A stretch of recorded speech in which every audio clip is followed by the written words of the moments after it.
Hey, what's going on, everybody? My name is Corey, better known as the Seaman, and I want to welcome you to another edition of the Seaman's Cinema Sit-Down. I've now had 2 nights to sleep on this movie. I only really wanted 1, but I had a massive headache yesterday that just would not go away, probably because I had a very little amount of sleep that night. So I wasn't able to record yesterday. We're recording today, but now I have 2 nights of sleep. I'm ready to talk about this movie. I'm ready to tell you why I like it so much, why I think it's one of DC's best, and why Andy Muschietti and friggin' Christina Hodson, I think, are really good choices for Batman Brave and the Bold. What am I talking about? Why don't you pull up a chair, take a seat, you know where we're going, man. We're getting ready to dive in spoiler-free into The Flash. And yeah, I got my Flash shirt on. I got my Bat's hat on, even if this isn't the Batman that's in this movie. Nevertheless, I've got my favorite thing in the world with not 1, but 2 Batmen in this movie, and I really enjoyed this, right? But there were definitely things, and I got actually an opportunity to talk to a couple folks outside after the movie that are also content creators that I hope to collab with at a later date and time. So keep your eyes peeled, and maybe one day you'll find out who I was talking to after The Flash. But in talking to some people, there were definitely some things I think that didn't quite hit as hard as they could have in this movie, and some of that stuff certainly plays into why it's not the greatest superhero movie of all time, but it is a really damn good one. I mean, this thing is, like, the negativity that usually generates from DC movies should not happen with this one. I mean, I'll be interested, because I think we're gonna get some Snyderverse fan hate, just because that seems to be what they do if it's Zack Snyder's not making a movie. I think it won't be as much as other DC movies, because I think this one really does work, but you have a different version or a look or feel or vibe to how you're handling Flash in this one from Snyder, and maybe that will rub some of those folks the wrong way. I'm not really sure, but we've also seen that those folks don't really turn out at the box office, so I'm hoping that good word of mouth spreads. Right now the audience score is pretty high, but I have a feeling it'll come down a little bit because of some of these things. But in the climate of DC movies that we've had, this is definitely one of the better ones. And Andy Muschietti, and it's Muschietti, not Muschietti. I learned this on Monday night, right before they played the movie. Both him and his sister Barbara had a little message for the audience that was pre-recorded and played in front of the movie, and he said his name, Andy Muschietti. And I apologize, Mr. Muschietti, for saying your name wrong all these years. I'll never say Muschietti again, outside of that one time. It'll always be Muschietti going forward, and I want to make sure I say it right so other people say it right. Now, I got sidetracked for a second, but what Muschietti does with this movie, and specifically The Flash, is what I love so much about this movie, and he's someone who has proven already that he can handle a blockbuster with the It franchise. Yeah, the second movie is not quite as strong as the first one, but that's because the first one had the kids. That's always the more compelling part of that story, and when you know the It story, I think he handled both parts really well, and he just levels up even a little bit more here. And, this is a movie that had multiple writers, multiple directors attached at different times. Obviously, the Ezra Miller situation, which really was post-production, but Muschietti had to deal with a lot of stuff, and to come out of all of that with a movie that's this good, I can see why Warner Brothers did things the way that they did. I mean, you don't want to burn Muschietti and the thousands of people that worked on this movie prior to all the things that Ezra Miller, was accused of doing and charged with doing, some of those things. And we'll talk about that stuff.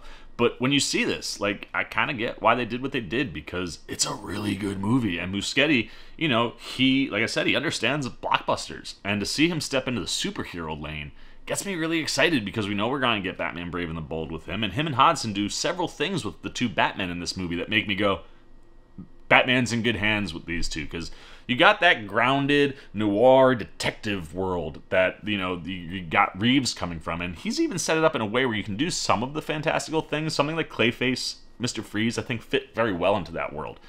But some of the other things that come out of the comics that can be a little bit more fantastical, that's what you want Brave and the Bold to be for.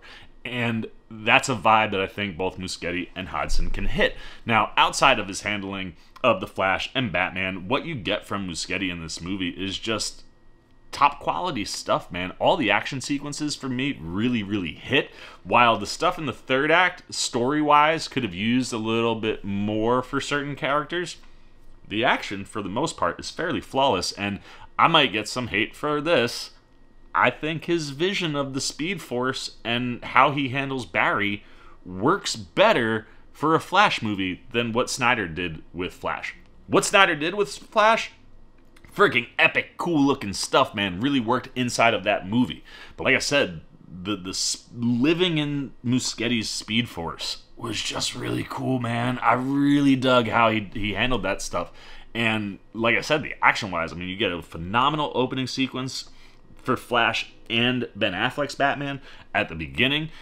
The first real big bit of action that we get for Batman, Michael Keaton, and the Flash, really fantastic stuff when you get like into the trying to break out Supergirl of it all. Really great stuff there. And like I said, you get to that third act where you've got 2 Flashes, a Batman, a Supergirl.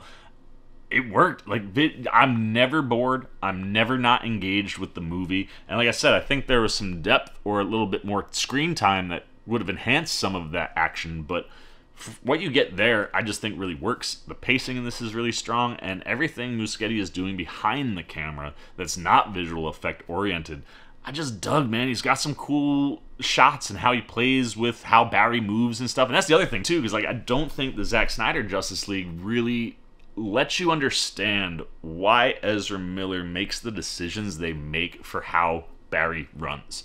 When you watch that through the lens of Muschietti, all of a sudden it makes so much more sense. It's really, really cool, and I don't want to spoil it, but like when you watch it, you're going to have a different vibe, and you're going to go, oh, and it works. It works, and everything that Muschietti does in this movie, I think, is fantastic. Then when you're talking about the writing, you got Christina Hodson and Joby Harold here. Joby Harold, who of course just was on the Transformers movie. They do a really good job, man. I mean, that's one of the things where, like, if this is how DC is going to adapt comic books moving forward, and knowing how Gunn likes to adapt comic books, ooh, man, I think we should be excited, because if you are a Flashpoint fan, or have at least read the core 5 issues that Flashpoint has, you're going to sit there and go, that's such a cool adaptation. Like, it is Flashpoint. Everything about it screams Flashpoint, but it's got several little tweaks to it that make it more interesting, that make it different than the comic, but allows itself to be littered with just all of these nods to that comic and to DC Comics in general. That's the one thing I really love about Hodson's script here, is that this feels like a love letter to DC comic book fans. If you are a fan of any DC Comics, you're gonna get a vibe coming out of this one where you're just like, God, yeah, man, like, they get it, man. They get what's going on. And there is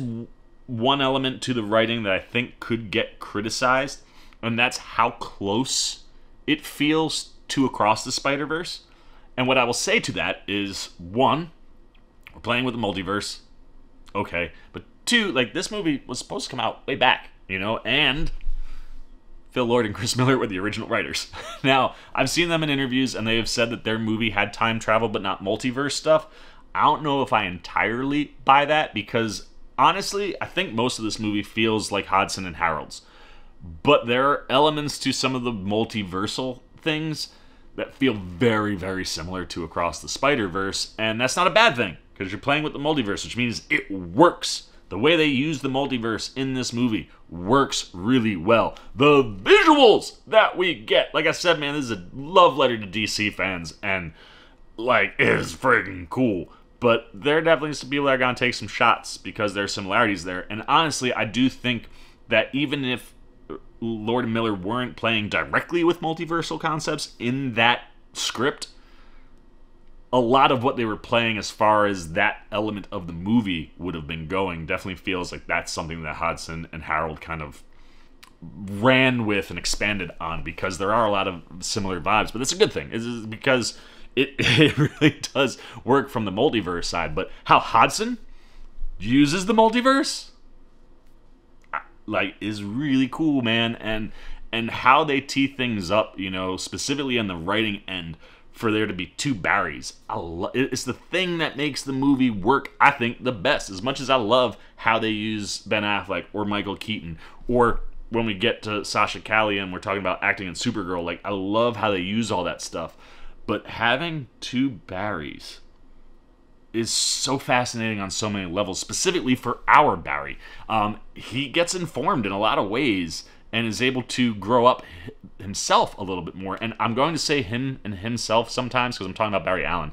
I know Ezra Miller is non-binary, and I will say they as often as I can when I get there, but like for Barry, our Barry, he has a lot of growing to do, even though he is a little bit more seasoned and has grown. So getting to see him interact with an 18-year-old version of himself, that stuff really, really worked for me, and it made the character and the performance from Ezra Miller that much more compelling. And then, you know, when you get into the humor and stuff, I enjoyed the fact that there was a decent amount of levity in this movie. Flash is a character that should have lots of levity, and you should laugh in a Flash movie. And for me, the humor worked. I don't know if the humor will hit for everybody, or every piece of humor will hit for everybody, because in the conversations I had with people afterwards, it didn't hit for everyone. But, you know, for a corny white nerd kid, I liked a lot of the humor that was hitting in the movie, and most of what they do, I think, really does work. The issues that come from the movie stem a little bit from the visual effects. I think the majority of them are pretty damn flawless and very pretty to look at, but you will know who the stand-in is for Ezra Miller every time, and who the real Ezra Miller is every single time, because the face swap technology that they used didn't quite hit well, and it looks a little funny sometimes. It looks really good sometimes, and obviously when they're not in the same frame, it looks even better because you're using the actual actor. But yeah, some of the face swap stuff didn't quite hit all the way for me. The other thing that I would say is that I would have liked a little bit more for Supergirl. And I would have liked a little bit more for Zod, and mostly Feora. I really thought there could have been some cool stuff with those two characters inside of the action, that while we get a bunch of it, we didn't quite get everything I think we could have gotten. And there is also a weird thing with Zod's face visually. I don't know if like they lost Michael Shannon for a period of time or what happened, but I also understand why Michael Shannon didn't love this experience. Like when you get to the movie and you see how they utilize those characters, you know, he says, yeah, multiverse stuff, like, I get it. And I think you could have expanded and utilized that stuff a little bit differently. However, I thought the usage of the Kryptonians instead of, like, Atlantis versus the Mascara, I thought that stuff worked really well, specifically tying us back into Man of Steel. And if you haven't seen Man of Steel, I don't think you need to see this movie. They do a really good job of kind of recapping and making sure everybody that's watching understands what's going on. But yeah, I mean, that's really the negatives for me. Like I said, some of the fact that like there are similar beats to a movie that you just saw, you know, some people might be able to figure some things out a little bit faster. Obviously, if you've read Flashpoint, you're going to be able to figure out some... That's why, like, when I go into a movie, I turn my brain off, man. I just try to watch and let it wash over me. I don't try to figure things out because it takes away some of the enjoyment. But that might happen for some of you folks. But, yeah, across the board, for the most part, from a technical standpoint, this thing is so strong. And the score... Ooh, it's so cool, man. I mean, I think it works really well for the base score, but then anytime you're pulling the nostalgia beats for different characters, specifically Michael Keaton's Batman, just beautiful. Like, really, really well done. And the soundtrack hits in here, I felt worked pretty well, too. There's a couple of them that I was like, yeah, all right, that works. Third act music choice, I think it works, but, like, again... It's one of these where, like, I don't know if Snyder fans are going to love this third act. Anyway, that being said, let's talk about the actors. And let's start with Ezra Miller. And I said this in my 1 minute. You got to be able to compartmentalize Ezra.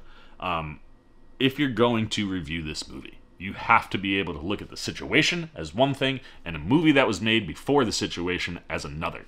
And like I said, when you watch this, you understand why Warner Brothers did what they did, because the performance from Ezra Miller, both performances, are very, very strong. Maybe some of the best of their career. But you can't, like, ignore the things that they did. So if you go into this movie and you can't ignore, or you want to boycott, that's totally fine. But if you're going to review this movie fairly, I think you have to be able to separate. I do not agree with any of the things that, you know, Ezra Miller has been accused of, any of the things that they've been charged with. I think anytime you're laying hands on a woman or doing anything that could involve a child, you don't get a second chance in the limelight. You get a second chance at life. I think everybody deserves a second chance at life and growing and, you know, getting to be better and do better from mistakes that they've made. But certain things, I don't want to see them recast. And honestly, if I'm being truthful to myself, hearing that Andy Muschietti and Christina Hodson are getting Batman Brave and the Bold tells me they're not going to recast, or that they are going to recast Ezra, and they're not going to bring them back, because Muschietti said they've got Flash 2, like working stuff written wise, would do it, but would only do it with Ezra. And if you're gonna recast Ezra, and maybe do, I mean, you could do a sequel off of this. You just might need a different actor. I think, or you just don't do a sequel to this and you move forward with whatever you're gonna do. But I think the fact that they got it is kind of like the tip, like, yeah, they're not going to rehire Ezra. Now, that's over here. The performance, it's absolutely phenomenal. They handle everything that's thrown at Barry, both Barrys, so well. The levity, the seriousness, the emotional beats. I mean, Ezra is the heart of this movie. And it's got a lot of heart. And it's one of these where, like, the emotional beats for me were not necessarily hitting throughout the movie the way that I thought they should have been. And that was going to be a negative for me. But then you get to the end, and it's a build to that end. I think all the things that don't quite hit add up so that when you get to the end, that stuff hits and connects so hard. You know, and I think Ezra does a wonderful job of balancing that stuff. And then when they're playing the 18-year-old version of themselves, it's so drastically different. You'd think it was a different actor. Like, it's so different, but at the same time, you can see how that kid, if living the life that our Barry has lived, would become that Barry. But getting a life that was different from what our Barry got, you understand why this one is the way that they are. And Ezra's handling of the two characters, I think, is just flawless. And while the visual CGI on the facing is kind of weird, you get past it because the performance is really compelling. I loved how they bounced off both Affleck, which we've seen, of course, before, but also Keaton. The interactions with Keaton are fantastic. Same with Sasha Calle. They get a couple nice moments with her that, like, I just thought really worked. And at the end of the day, the best performance in the movie is Ezra Miller's. If you can't separate those things, then I don't think this is a movie for you. But if you can, that what's given is very good, and you kind of understand why we sat on this movie as long as we have. Now, when you're talking about the rest of the cast, I mean, everybody that shows up is fantastic. Ben Affleck's Batman. If you're a Batfleck fan, you're gonna be really happy with his final entry. I think it's a way to leave a good taste in your mouth with that character, and for him, a good taste in his mouth coming from a performance standpoint. Utilized perfectly, sets up. The action set piece is great, and the thing that I love is Ben's always been great in the action, but he's even better as Bruce Wayne, and he gets a conversation with Barry that I was just like if you're nervous with Christina Hodson writing Brave and the Bold, I'm telling you, there are conversations and things that happen that will reaffirm that we're gonna be fine. And a lot of that comes from Ben. But the rest of it comes from Michael Keaton. And I tell you, I would love to see a world where we get an Elseworlds, true to form Batman Beyond with Terry McGinnis. And I would love to see Michael Keaton as the Batman there. I think he would be a great older Bruce Wayne and a great mentor, because I think he's a really good mentor for Barry. And the other thing, too, that I love about Keaton's performance is that it feels like it's informed in the fact that, like, he made a movie in the 80s and early 90s where he was Batman, and now has lived all his life and has heard all the criticisms. You know, it's one of those things, like those first two Batman movies with Keaton got tons of praise because DC and comic book fans were just like, holy shit, somebody did Batman Dark and it worked. Yes! You know what I mean? Because you lost the campy and the fun that you got from the Adam West show when you got there, and that was exciting. But now, all these years later, you look back and you go, I love those movies, but if we're talking about adaptations and interpretations of Batman and Bruce Wayne, you know, not all there, specifically on the Bruce Wayne side. Like, you want to get nuts? Let's get nuts! Like, that's not Bruce Wayne, and we've seen it in the trailers. Keaton, he knows. He like, you can tell that he knows there were things he needed to do differently, and you want to get nuts?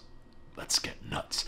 Like, that's Batman. That's Bruce Wayne. And he feels much more in tune with a Batman and a Bruce that came from the comics. And I think that was super cool for Michael Keaton. And you can see the kind of fun that he's having, where it's like, even if it was just one, even if he did another Batman movie where it wasn't, you know, an Elseworlds Batman, where maybe it's not Batman Beyond, but like, anything to give me the opportunity to get Keaton and Michelle Pfeiffer across from each other just one more time.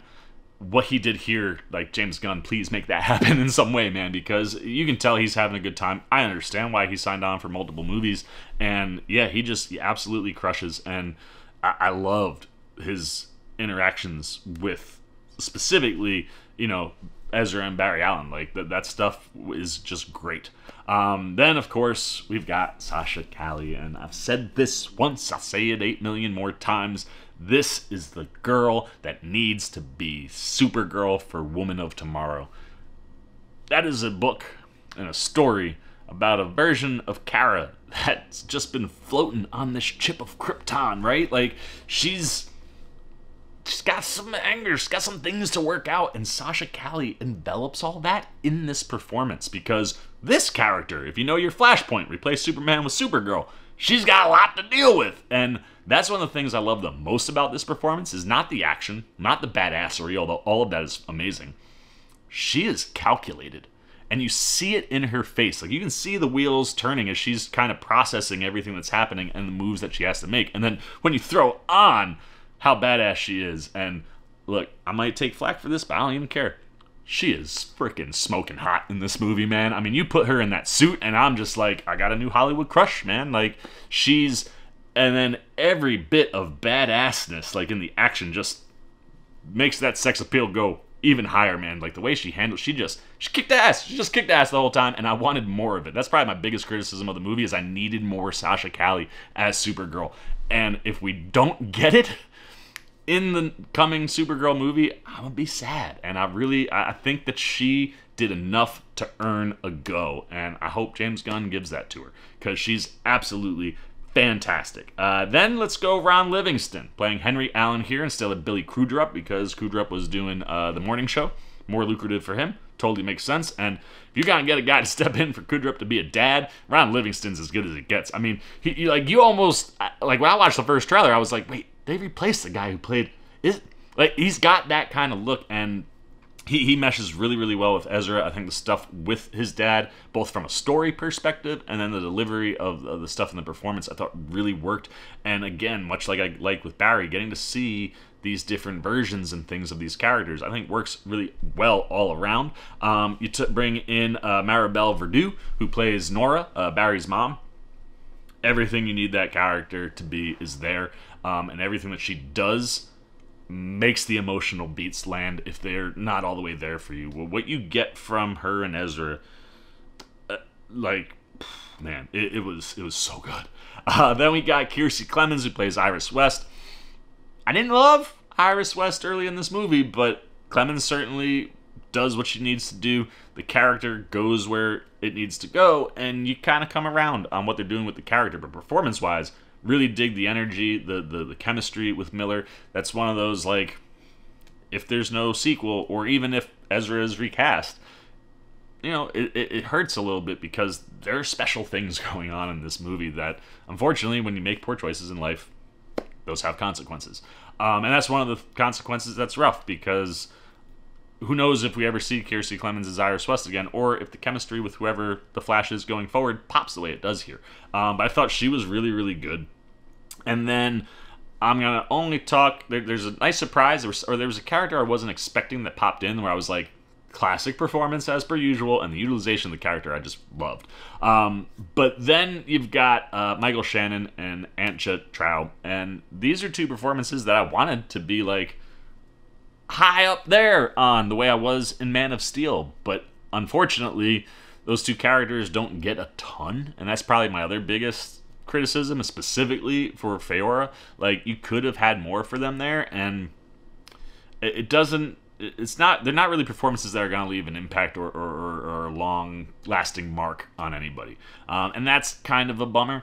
But it was really nice to see those characters back in play. But at the end of the day, man, I think for the most part, everybody that shows up here wanted to be there, did a really good job. What you get is a really good movie. So let's get the Sea-Maniacs up, man. Like I said, I think we're in really, really good hands with Andy Muschietti and Christina Hodson. I think they both have proven more now. Well, Hodson a couple times, and now Muschietti the first time, that they can handle blockbuster-level movies, and specifically superhero blockbuster movies. I think they both understand Batman, which is super exciting, and they both understood Barry. I really liked Andy's vision, you know, like I said, the Speed Force stuff is really, really cool in this movie. I love how he captured that and how he brought that to life. And just, yeah, how they handle the story and what we're given, it's all top-end stuff across the board. The performances here everywhere are really, really solid for the most part. Obviously, Ezra Miller, there's a situation there, but you got to be able to compartmentalize it if you're going to talk about this movie and put it over here and then just talk about the performance. And the performance that you get from them in both Barrys is stellar. Michael Keaton's Batman being back, it did everything I wanted it to do, and then some. The scoring, both for the movie and then in and around Keaton's Batman, was like killer. The multiversal concepts here are really neat, and the amount of Easter eggs and DC comic book love that just exists in this movie is so palpable. It was so enjoyable as a DC comic fan because these characters are my favorites, man, and to finally see them being utilized in the right ways more often is exciting. I love, obviously, Affleck coming back, getting one more run with Ben was great. He's phenomenal. He's probably the best Bruce Wayne we're ever going to get, and I love that. And he has a wonderful Bruce Wayne moment in this movie. And Sasha Calle, man, I mean, she needs to be Supergirl now and forever. Like, everything I want in that character is there, specifically for that Woman of Tomorrow story that they want to do. So, there are some things that don't quite work. Some of the visual effects around the face aren't great. Some of the characters could have gotten some more time, like Supergirl. Maybe a little bit more depth to the Kryptonians. But in the overall, you don't have to watch any of the movies that came before this to come into this movie and go, I had a great time, man, or a fun time, or I understood everything that was going on. I think it's all presented in a way that anybody can watch this. And if you come with everything that's come before, I think there's so many Easter eggs and nods and just wonderful moments to things where it's like, as a DC fan and a fan of Flash, this one really, really, really, really worked for me. I'm going 4 out of 5 C-Maniacs. This is a big home run for DC. I hope it does bank, simply because I love Andy Muschietti, man, and I want to see him succeed. And same for Keaton and Affleck and everybody else that's involved in this movie. But we'll see where we go. Like I said, I think, Muschietti and Hodson getting Batman Brave and the Bold is a signal to, once this movie has made its run and it's done what it's going to do at the box office, that Ezra Miller will no longer be in The Flash going forward, but that's yet to be seen. I obviously understand anybody that's got an issue with the movie because of Ezra, or they want to boycott it, that's your prerogative. But if you were going to critically analyze or talk about this movie, I think you got to be able to separate that. But yeah, that's it, man. That's all I got to say. I love The Flash. I can't wait to see it again on Thursday. There is a post-credit scene, and I've heard rumors that the early access screenings have been getting fake post-credits, so that it doesn't leak. And watching the post-credit we get is fun, but it didn't set anything up or tee things up for what's coming next. And that kind of makes me think that maybe it's real. So I'm very excited to go again on Thursday and Friday. I've got 2 tickets left. I'll probably see this thing at least 5 times. And I'm excited for all of them. Specifically, though, to see if there's a different post-credit. So if you've seen an early access screening, that's one of the other minor negatives, is maybe there's been too many. I don't know if it's going to impact the box office. But if you saw one, it's possible that the post-credit's going to be different. So I think it's worth seeing again. I think it's good enough to see it a second time. But hey, that's not for me. That's for you. And I also want to know your general thoughts. If you've seen the movie, no spoilers, but what worked, what didn't? What do you think about the Ezra Miller situation? How should that be talked about when talking about this movie? What do you think of their performance? Anything that's going on with Keaton, Affleck, Calle, I want it, but keep it spoiler-free. Put it down below. If you have not seen the movie yet, are you going to? Are you going to do it in theaters? I would say IMAX or Dolby, because that's how it should be consumed. I saw it in IMAX. It was stellar. So if you're going to do that, that was how I would go. If not, are you going to wait till streaming? And if you don't plan to see this movie, why? Is it because of Ezra Miller? Is it because you're just not a fan of the superhero movies? Is it you don't trust DC enough to spend money to go see their movies right now? Anything you got, really. Good, bad, indifferent on The Flash. Put it down below in the comments section. Look forward to talking to you down there. As always, if you enjoyed this video, please give me a thumbs up. And if you're new, you want to come hang out with the C-Man anytime we're talking movies, TV, trailer, reactions, you want to be here to see if we talk about spoilers, I'm definitely going to do some short videos. For sure, 5 reasons why Muschietti and Hodson are going to be good for Batman Brave and the Bold coming off of this. That's coming. You just want to be here for any of my other content. We got a billion movies coming out this summer. You dig the vibe, you dig the energy. You want to be here for more? Well, hey, come join C-Maniac Nation. It's where you can do all those things, and it's super easy. You just got to jump over there, hit that subscribe button, hit that little bell if you want those alerts. And until next time, for the C-Man Cinema Sit Down, I've been the C-Man. I'm signing off. Peace. Oh, you guys are still here. You snuck up on me. You must be looking for more of this guy. Well, I got 2 video options for you, man. Right up here and right over here. And if you want all those C-Man goodies, well, hey, come join the squad right on over there, and I'll catch you on the next one.